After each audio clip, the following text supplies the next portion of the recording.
Я Экхард Мас, председатель немецкого Кавказского общества. Я организовал сегодня этот митинг, этот пикет, чтобы вспоминать начало Первой Чеченской войны. Я тогда, из-за этого ужаса, который я там видел, страшное нарушение прав человека, военные преступления, я, как гражданин Германии, это не мог выдержать. И из-за этого я создал вот эту организацию. Мы сейчас этим митингом вспоминаем начало этой войны, это страшно, который не только единственный юбилей в этом году.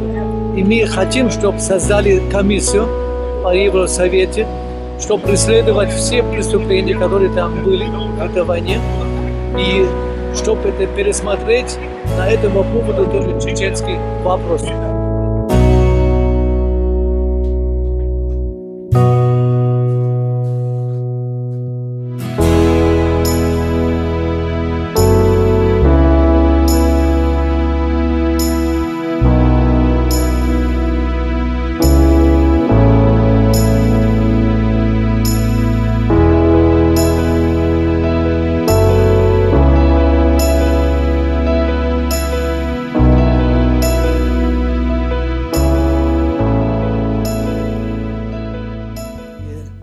Я вообще литератор, певец, переводчик и создал уже во время ГДР здесь, в этом зале, литературный салон, где новое поколение молодых авторов и художников нашли свое место, это встреча.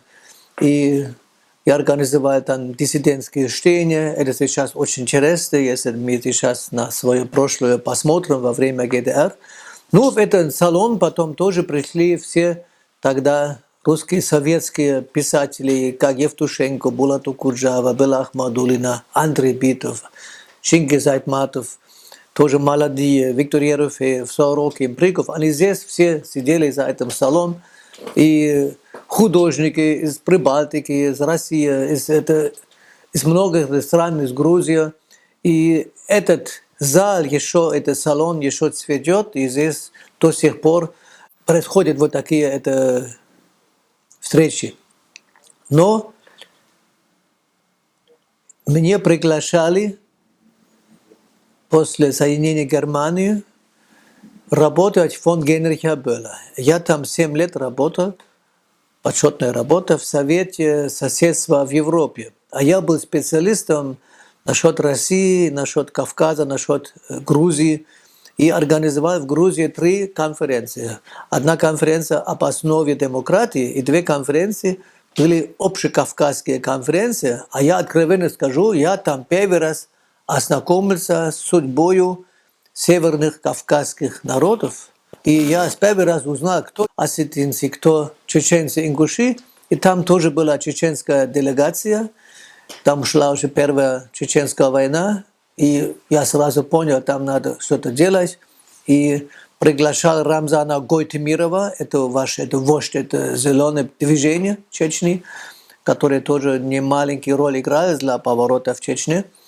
И с ним я начинал политическую и экологическую работу. А потом одна депутатка Европарламента сказала мне: ты должен создать какую-то организацию, чтобы быть мостом за восстановление Чечни после войны. И потом я создал это немецко-кавказское общество, которое сейчас мы только что встретили 20-летие. И сперва было впереди такие темы, как политика и прав человека. Потом была очень большая задача представить этих народов здесь, в Европе, особенно в немецкоязычном пространстве. Значит, я приглашал это детский ансамбль «Даймох», я это крестьянский ансамбль приглашал, я приглашал художников, ученых, организовал стипендии. И сам поехал, это тоже с театральной группой, вот это в Грозный тогда.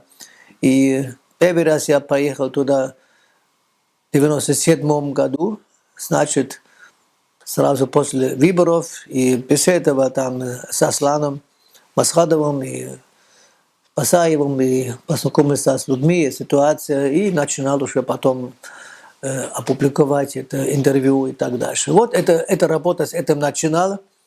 И И потом уже пришли первые же беженцы, и они нашли меня, я им начинал помочь. А это сейчас последние 10-12 лет вообще самое главное содержание своей жизни. Да? И бывают, конечно, разные это потоки беженцев.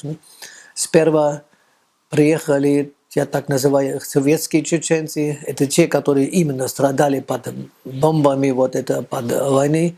И это те беженцы, которые сейчас уже 15 и больше лет здесь живут в Германии, все уже интегрировались, построились и так дальше. Да?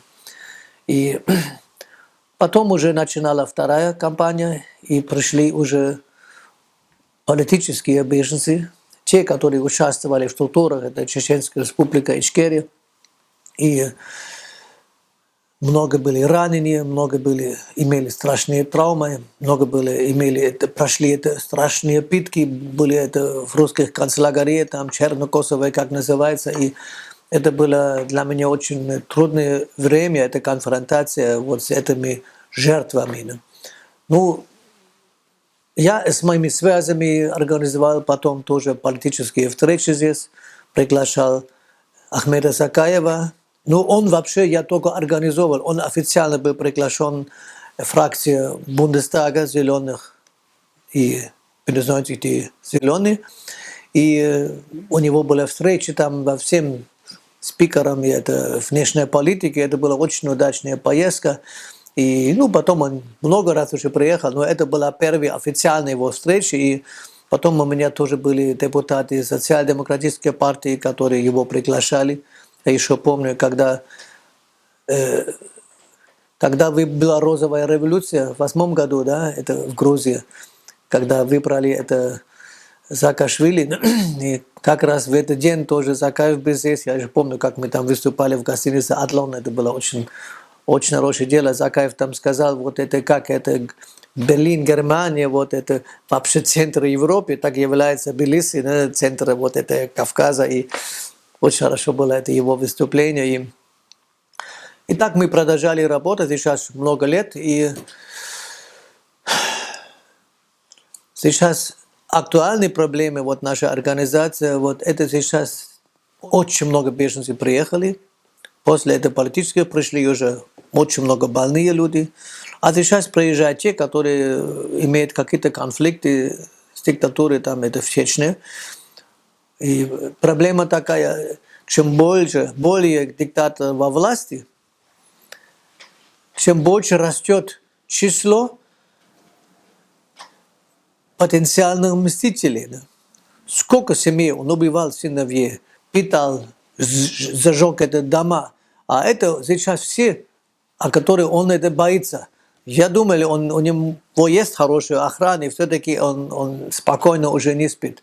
И он попытается до конца вот этих семей это уничтожать, и поэтому приведут сейчас эти люди сюда. А ситуация сейчас в Германии не очень сладкая для беженцев, потому что к нам это 1 миллион беженцев из арабских стран, это из Африки приезжает, и просто места нет. И сейчас это многим чеченцам дадут отказы, даже тем, которым грозит вот репрессии, не только в Российской Федерации, тоже уже в Польше, потому что это кадыровцы уже расширяются везде, и мы сейчас тоже об этом информируем наши это структуры и СМИ, что они имеют уже здесь в Гамбурге, в Бремени, вот там свои представительства, там сидят официальные представители это режима это Кадырова, и они этим не стесняются, они себе прикажут, это во всех СМИ организовали митинг и сильно действует. Это, конечно, является угрозой для всех, которые от этого режима сбежали и здесь ищут защиты от него. Ну, вот это актуальные проблемы, с которыми это здесь это занимаемся.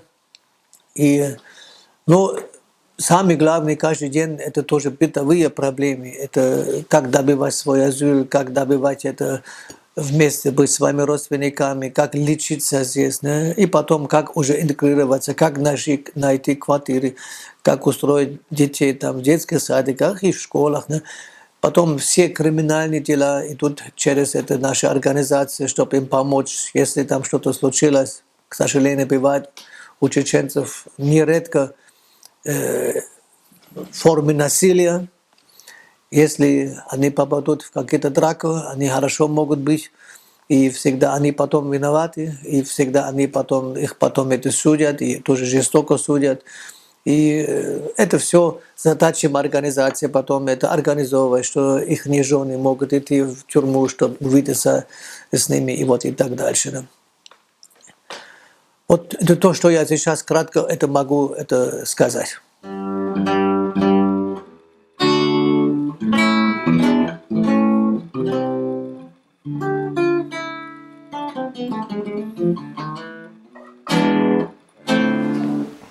Вот эта песня Булата Окуджави, которую я год тому назад пел перед русским посольством, когда там был митинг против событий в Украине. И там Умар был и спросил, это Булат для нас писал? А я сказал, конечно. Ну, действительно, эта песня уже очень старая. А как первая любовь, она сердце ждет, а вторая любовь, она к первой льнет, а как третья любовь, ключ дрожит в замке, ключ дрожит в замке, чемодан в руке, а как третья любовь, ключ дрожит в замке, ключ дрожит в замке, чемодан в руке. А как первая война, там ничавина, а вторая война, чей-нибудь вина, а как третья война, лишь моя вина, а моя вина, она всем видна, а как третья война, лишь моя вина, а моя вина, она всем видна. А как первый обман, да на заре туман, а второй обман, закачался пьян, а как третий обман, он очи черни, он очи черни, он войны страшни, а как третий обман, он очи черни, он очи черни, он войны страшни.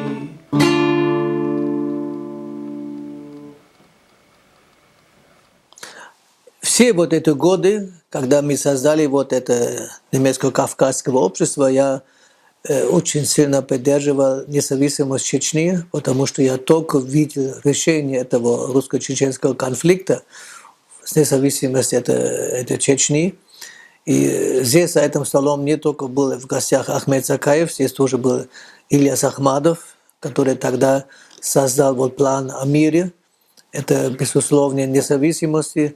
Это все было очень приемлемо, и я беседовал с нашими политиками здесь в Германии, чтобы Россия доказывать, вот это не террористы, это демократы, мы с ними беседуем, вы должны с ними вести это уже политические переговоры. Да.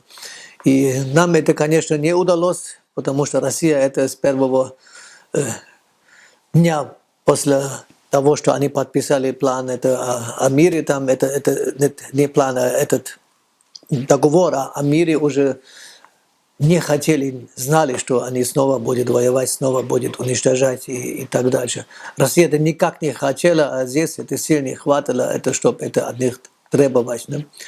И так я поддерживаю независимость этой Чечни до сих пор. И я познакомился с Ахмедом Закаевым уже тогда, в 1997 году, когда он был министр культуры и связи. И там и тогда я уже сделал интервью с ним. А сейчас я являюсь это почетным консулом Чеченской республики Ичкерия и тоже гражданином этого фиктивного государства. Это меня очень устраивает. И потому что пока это реальность этого государства нет, ну, эта идея мы должны сохранить. И эта идея нельзя, чтобы она умерла, несмотря на то, что мы сейчас в конфронтации очень крепкой диктатуры и в России, и еще хуже это в Чечне. Я несколько дней тому назад случайно был во Вильнюсе и попал на второй форум «Свободная Россия», где собрались очень много русские оппоненты против этого режима, это Путина. И там одна тема была тоже переход России от авторитарной до тоталитарной этой системы.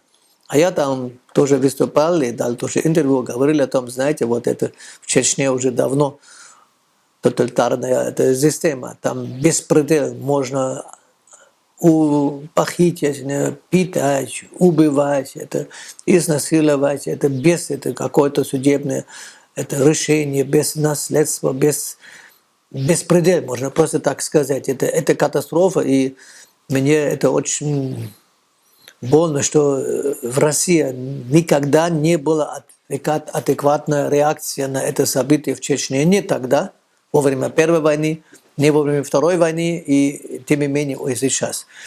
И зато идет очень активная русская пропаганда. Вот это неделю тому назад объявили во всех СМИ Германии, в телевидении, в радио, везде, в газетах, вот, обыскали 12 чеченских это террористов, это участники вот это ИС, и исламисты и так дальше, так дальше. Да? И после этого шума уже тишина, сейчас ты не слышишь.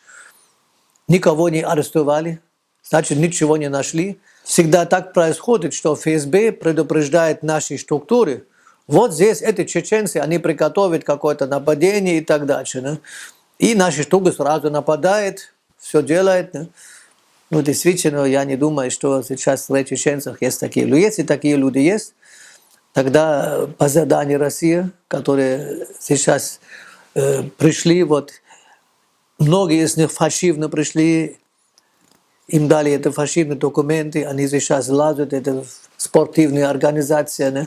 Ну, их самая главная задача сейчас узнать, где все сидят, это те люди, которые против режима, это в Чечне. Вот это наши представители, вот это Ичкерия и правозащитные, как я. И это, конечно, является для нас большой угрозой. Да? Ну, как с этим сейчас решить, это, конечно, очень трудно, потому что у них есть большие деньги, и там, где они есть, это их не, там власти в Бремени, в Гамбурге, это их устраивает. Ну, они хорошо арендуют там здания, у них есть большие машины, ну, и все всегда оплачено, не как мы, которые не могут собирать деньги за чеченский культурный центр. Вот, что еще сказать? Ну, и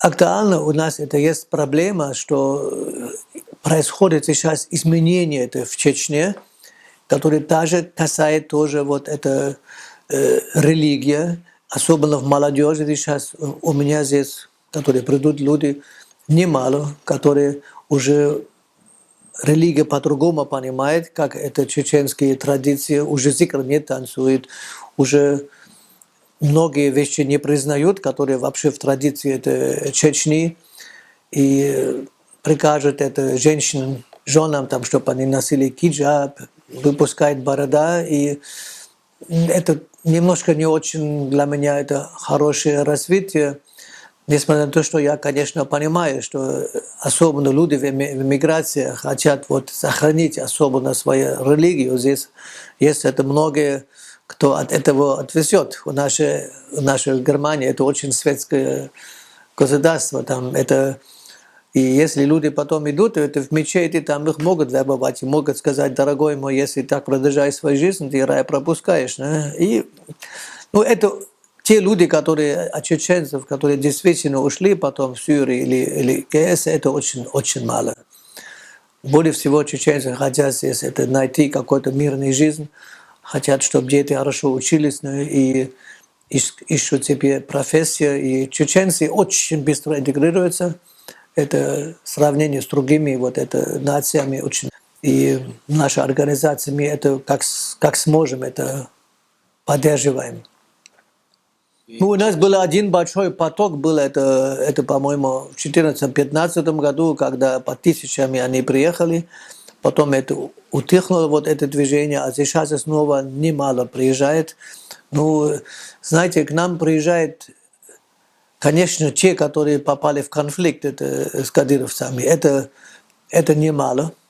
Ну, все-таки тоже немало приезжает, потому что родственники их зовут и говорят, вот здесь хорошо. И в Чечне там очень трудные социальные условия. И это там большая коррупция, и кто не хочет участвовать в этой системе, он там просто не может жить, он не может дышать. Да? Я из ГДР, я прошел там 40 лет, это мягкой ГДРовской диктатуры, а на сравнение вот это с тем, что происходит это в Чечне, вот это очень мягко, но все-таки не было там, как сейчас в Чечне, свободы совести, свободы политического мнения. Это демократические основные свободы. Создать партию или действовать, это что ты хочешь. Это там все под контролем. И даже ГДР это было очень слабо. Если там человек смог бы переехать в ФРГ, его встретили хорошо. Никого не гнали обратно. А я сейчас, если чеченцев, чеченскую семью хотят послать обратно в Российскую Федерацию, это сравниваю с тем. Это нельзя. Нельзя человека угнать в несвободу. И я был бы рад, если об этом такой закон это принимали.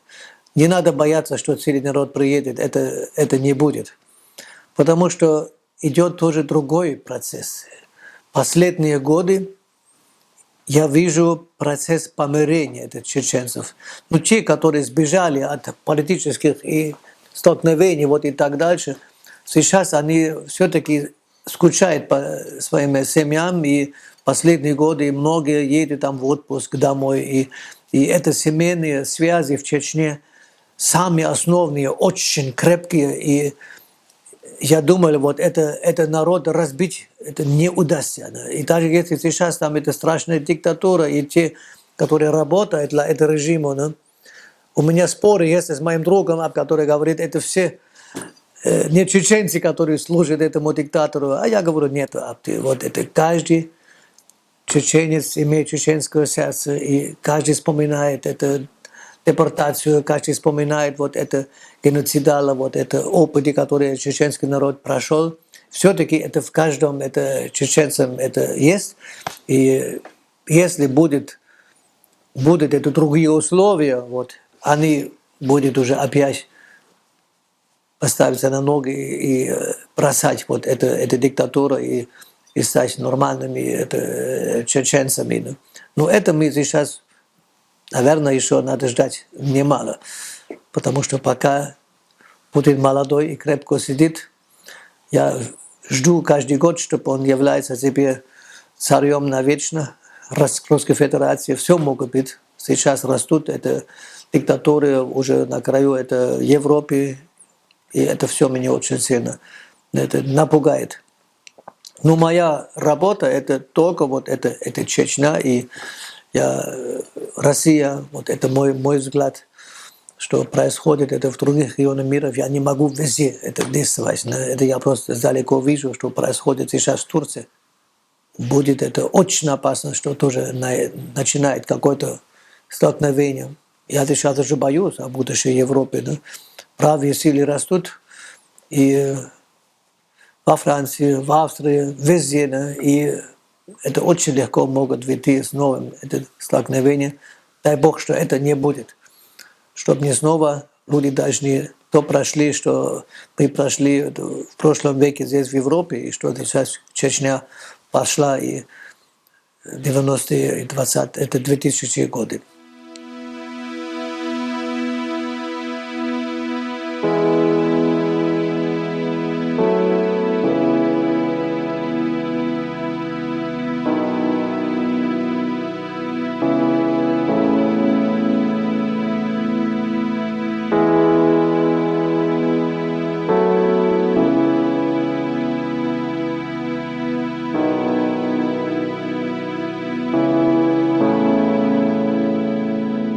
Вот это мое рабочее место здесь. И я еще хотел сказать, что мы в 2003 году мы сделали выставку. Это Чечня, война и история. Это вообще большие листки. метр 120 на 60, по-моему. И эта история, это все Чечню. Чечня, страна в Кавказе, там, кто вообще чеченцы, ихние тейпи, ихние кумыры, потом этнические группы на Кавказе, развитие языка, развитие религии, кундаджи, и потом уже сопротивление чеченцев против русских завоеваний в 17-18 веке. Вот Петр I, Катерина и история Шейх Мансур.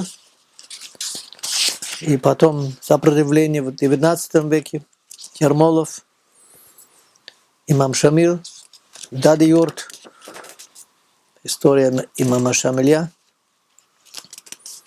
Это здесь всю чеченскую историю. Потом уже... подожди. Еще представились Пайсенкура Бенойский, который воевал с одной ногой, с одной рукой, с одним глазом. Потом сопротивление чеченцев в 20 веке. Вот история абреков ваших, абрек Зелимхан. Потом история депортации. Это очень здесь, это все телеграммы, которые там послали от Хайбахана, где они убивали, зажгли, вот там 700 жителей. И это памятник, который убрали там в Грозном. Потом абрек Хазух. Потом первая чеченская кампания. Ельцин, Дудаев, Масхадов. Хроника. Вторая кампания. Здесь еще президенты Чечни. Вот, а это сейчас уже будет у нас Путин и отец и сын Кадыров. Хроника до убийства, вот это Анна Политковская. Анна Политковская, между прочим, тоже здесь была. Я организовал пресс-конференцию, презентацию ее первой книги. Это «Правда о войне». Здесь это я представил все виды нарушения прав человека, которые были в это время вот это в Чечне. И потом беженцы. А эту выставку мы показывали же в 13 городах, столицах Европы. И потом перевели на английский язык. И тоже показывали в Лондоне. Там тоже мы эту выставку показывали. И это журнал это подарили всем. А здесь еще есть вообще надежда для чеченцев, для Чечни. Вот Липхан Базаева, Зейнаб Кашаева, наши очень близкие. И танцевание ансамбл Демох. А здесь это чеченские политики, которые действуют в Европе и так дальше. А здесь в конце я переводил стихотворение вашего великого поэта Аптиби Султанов. Это мой друг. И если я что-то хорошее в своей жизни сделал, это то, что я перевел его книжку. Вот это то, что я могу вам это сказать. И потому что сейчас уже надо продолжать работу. Мне чеченцы вообще учили вот это каждое слово надо 7 раз жевать, пока ты выпускаешь. Да.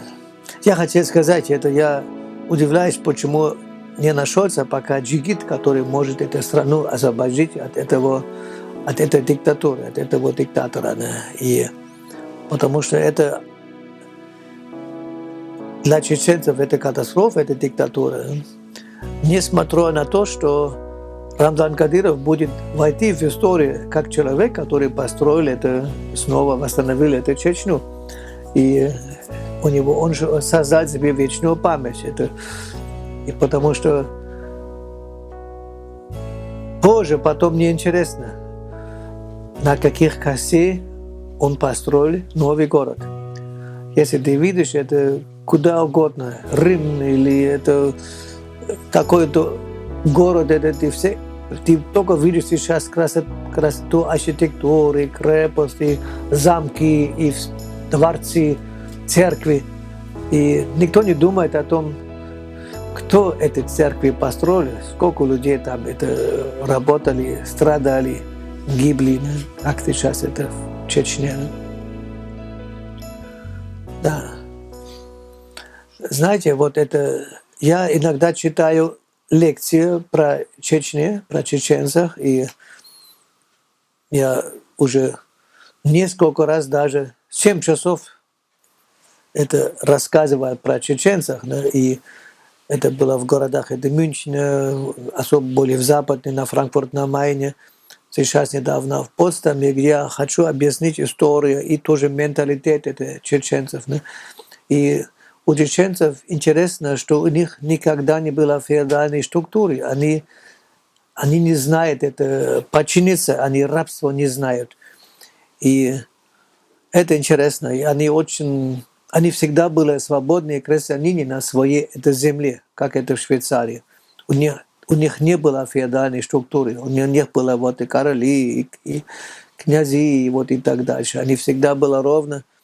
И когда один сказал, вот я сейчас буду вашим вождем, они сразу его убили и гоняли домой. И это один образом очень-очень хорошо, другим образом иногда это тоже очень трудно, как регулировать, как править вот такое государство. Ну, а раньше чеченцы были, это просто, не государство, но это было общество, вот это их племен.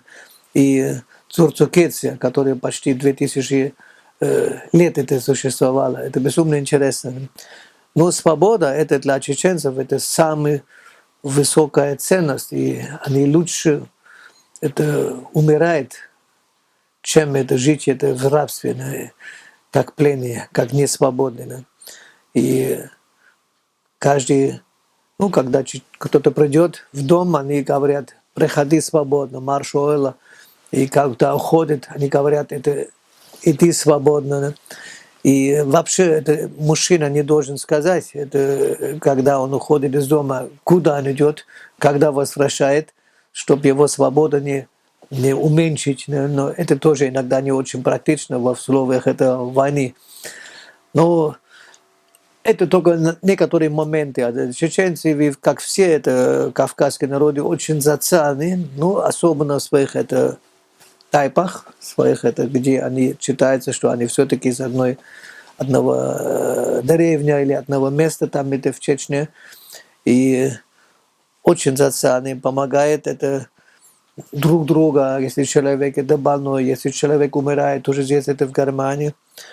Но они не общественные, они не хотят, например, это какой-то политический или общественной организации это поддерживать. Там есть подозрения, что это делать, что там, это уже нет по их контролю. А так, вдовой вот это человека, который умер, это даст денег, чтобы увезти этого человека в Чечню на похороне, там они очень это солидарны. Что еще сказать про чеченцев? И они очень редко вот это крадут, как, например, другие нации. Я сейчас громко не скажу. Сидят у нас много молодых грузинов, которые занимаются вот этой мелкой криминальностью. Многие, да. Это у чеченцев это очень-очень редко. Но они очень любят драться.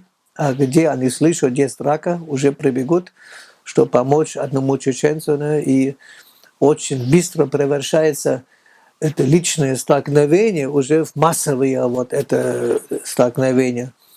И из-за того, что они хорошо могут это бороться, хорошо могут ударить, они всегда потом, те, которых судят, которые потом это виноваты, вот и так дальше. Я мог это много примеры рассказывать. Нередко нам удалось с этими чеченскими традициями создать это совет старших и через этот совет и потом регулировать этот конфликт. Бывает.